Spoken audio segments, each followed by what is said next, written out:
Adolescence एक British crime drama है जिसमें सिर्फ 4 एपिसोड हैं। हर एपिसोड एक कंटिन्यूअस टेक के साथ शूट किया गया है। इसे जैक थॉर्न और स्टीफन ग्राहम ने क्रिएट किया है। स्टीफन ने इस शो में एक्टिंग भी की है। एपिसोड 1 में हमने देखा था कि 13 साल के एक बच्चे को गिरफ्तार कर लिया जाता है। इसका नाम है जेमी मिलर। उस पर उसके स्कूल में पढ़ने वाली एक बच्ची के कत्ल का इल्ज़ाम है। जेमी लगातार कहता रहता है कि उसने कुछ नहीं किया है, लेकिन पुलिस के पास एक सीसीटीवी फुटेज होती है जिसमें जेमी को केटी पर चाकू से वार करते हुए दिखाया जा रहा है। बढ़ते हैं आगे। Adolescence episode 2। कहानी की शुरुआत होती है केटी के मर्डर के 3 दिन बाद से। ये पूरा एपिसोड जेमी के स्कूल में बेस्ड है। स्कूल के पार्किंग लॉट में एक तरह का मेमोरियल बन गया है। यहाँ पर बहुत सारे फूल इकट्ठा हैं, कई नोट्स भी हैं जो केटी की आत्मा की शांति की उम्मीद कर रहे हैं। स्कूल में काफ़ी टेंशन का माहौल है। यहाँ पर एक बैनर लगा हुआ है जिस पर लिखा है स्टॉप नाइफ वायलेंस, यानी चाकू से होने वाला खून खराबा रुकना चाहिए। जिस तरह से हम यूएस के बारे में सुनते हैं कि वहाँ पर गन वायलेंस आम है, उसी तरह से ब्रिटेन में चाकू से काफ़ी वायलेंस की घटनाएं होती हैं। ओपनिंग सीन में हमें डिटेक्टिव इंस्पेक्टर ल्यूक बेस्कम को दिखाया जाता है जो इस केस को इन्वेस्टिगेट कर रहे हैं। वो स्कूल के बाहर खड़े हैं और अपने बेटे एडम को एक वॉइस नोट भेजते हैं। एडम इसी स्कूल में पढ़ता है। वो कह रहे हैं कि मैं तुम्हारी क्लास में आ रहा हूँ, लेकिन मैं तुम्हें परेशान नहीं करूँगा। हमें उनके एक्सप्रेशन से लगता है कि वो अपने बेटे से स्कूल में मिलने से कतरा रहे हैं क्योंकि शायद उनके बेटे को एम्बैरेसमेंट होगा। वहीं कैमरा घूमकर जाता है टॉमी की तरफ जो रायन के साथ है। ये दोनों जेमी के दोस्त हैं। ये केटी के मर्डर के बारे में बातें कर रहे हैं।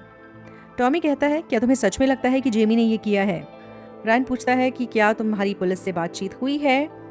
क्या उन्होंने चाकू के बारे में पूछा? और टॉमी का जवाब है कि मेरे फादर ने मुझे पुलिस से बात करने से मना किया है।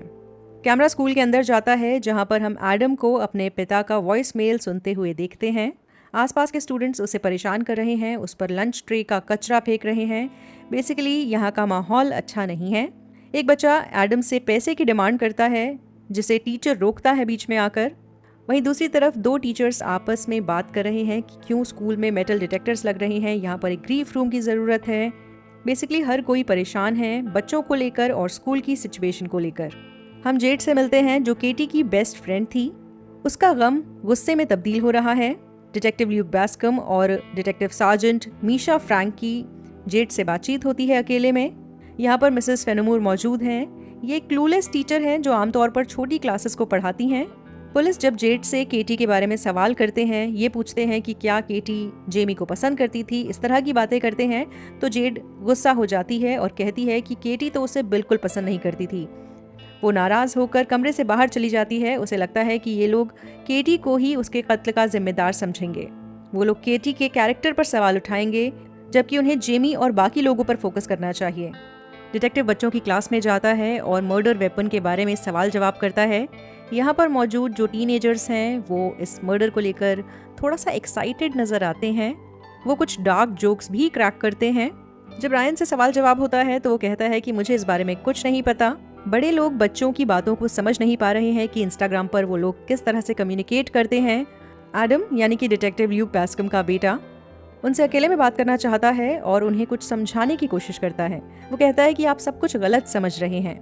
वो केटी के इंस्टाग्राम वाले कमेंट्स का जिक्र करता है और कहता है कि उसने जेमी की पोस्ट पर जो कमेंट किए थे उसका मतलब ये नहीं था कि वो उसे पसंद करती है, बल्कि वो उसका मजाक उड़ा रही थी।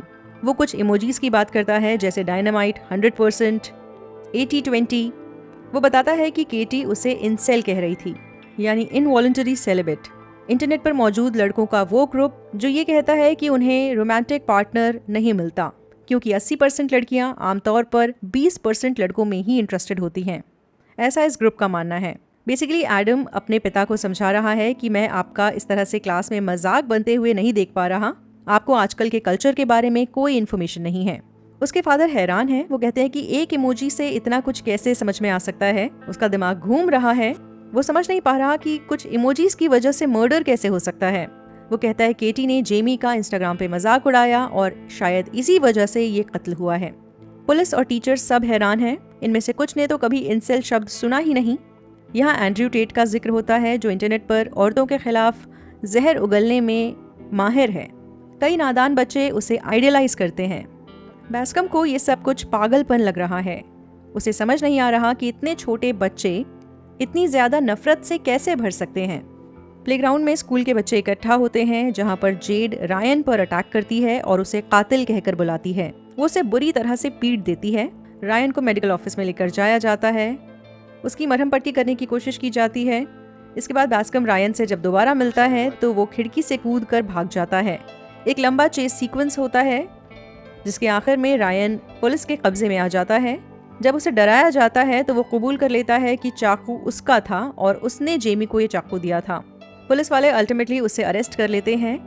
उस पर इल्ज़ाम लगाया जाता है कॉन्स्पिरेसी टू मर्डर, यानी कि जेमी और रायन मिले हुए थे। वहीं जेड को स्कूल में समझाने की कोशिश की जाती है। वो बताती है कि वो केटी के घर भी नहीं जा सकती क्योंकि उसके माँ बाप जेड को पसंद नहीं करते थे। उसने रायन को इसलिए अटैक किया क्योंकि केटी ही उसकी सब कुछ थी। वो एक बहुत कमज़ोर घर से आती है। उसकी माँ हमेशा काम पर रहती है और बड़ी मुश्किल से घर चला पाती है। जेड को कहा जा रहा है कि तुम्हें सज़ा के तौर पर हमें स्कूल से अभी घर वापस भेजना होगा, जिस पर वो परेशान है और कहती है कि ये सही नहीं है, मैं घर नहीं जा पाऊंगी क्योंकि मेरी मॉम ने मुझे अकेले घर पर रहने के लिए मना किया है। मैं कहीं और भी नहीं जा सकती। मैं सड़कों पर भी अकेले नहीं घूमना चाहती क्योंकि केटी के साथ यही हुआ था। वो सड़क पर अकेली थी जब उसका कत्ल हुआ। वो ये भी नहीं चाहती कि उसकी माँ को स्कूल बुलाया जाए क्योंकि ऐसे में उसकी जॉब का नुकसान होगा और उसकी माँ उसे बहुत डांटेगी। ये लोग पैसे लूज़ करना अभी अफोर्ड नहीं कर सकते। बेसिकली ना तो उनके दोस्त हैं, ना सपोर्ट है। वो पूरी तरह से अकेली है। सो रायन को गिरफ्तार करने के बाद ल्यूक बास्कम मिशा फ्रैंक को कहता है कि हमारे पास इतना सबूत इकट्ठा हो चुका है कि हम जेमी को चार्ज कर सकते हैं। यहाँ से वो एक छोटा सा ब्रेक लेता है और अपने बेटे एडम से अकेले में बात करता है। कहता है कि चलो चलकर चिप्स खाते हैं। बेसिकली वो अपने बेटे के साथ बॉन्डिंग करना चाहता है। उसने स्कूल में जो कुछ होते हुए देखा है उसके बाद उसे शायद लग रहा है कि उसके बेटे को सपोर्ट चाहिए अपने पिता का। वो उसे इतने ख़राब माहौल में अकेले नहीं छोड़ सकता। ये अफोर्ड नहीं कर सकता कि उसका बेटा अकेला महसूस करे। एपिसोड के बीच में एक जगह पर मिशा ल्यूक को कहती है कि बच्चों को सिर्फ एक ही चीज़ चाहिए जो उन्हें खुद के बारे में बेहतर महसूस करवा सके। वो स्कूल्स को लेकर भी अच्छी राय नहीं रखती, जहाँ एक बेहतर माहौल होना चाहिए। आमतौर पर स्कूल्स ये नहीं कर पाते हैं, स्पेशली इंटरनेट की दुनिया में जहाँ हर जगह ग्रुप्स बने हुए हैं और हर ग्रुप दूसरे ग्रुप से नफरत करने पर एक दूसरे को आमादा करता रहता है। फाइनल शॉट में कैमरा स्कूल के मेमोरियल पर दोबारा जाता है जहां पर एडी मिलर मौजूद है। वो केटी की आत्मा की शांति के लिए कुछ फूल रख रहे हैं। ये जेमी के डैड हैं जिन्हें हमने पिछले एपिसोड में देखा था। कुछ ही दिनों में ऐसा लग रहा है कि उनकी उम्र बहुत ज्यादा बढ़ गई है। उनके चेहरे पर गिल्ट है। पास ही में बच्चों के खेलने की जगह है। एक तरफ जेड रोती हुई घर जा रही है। वो डरी हुई लग रही है। बास्कम और एडम खाना खाने के लिए गाड़ी से निकल चुके हैं। खत्म होता है ये एपिसोड। काफ़ी ज़्यादा दिल दहलाने वाली कहानी थी ये अभी तक। आपको क्या कुछ लगा मुझे कमेंट्स के ज़रिए ज़रूर बताइए। उस तरह से बाय भी नहीं कहा जा रहा। Bye bye.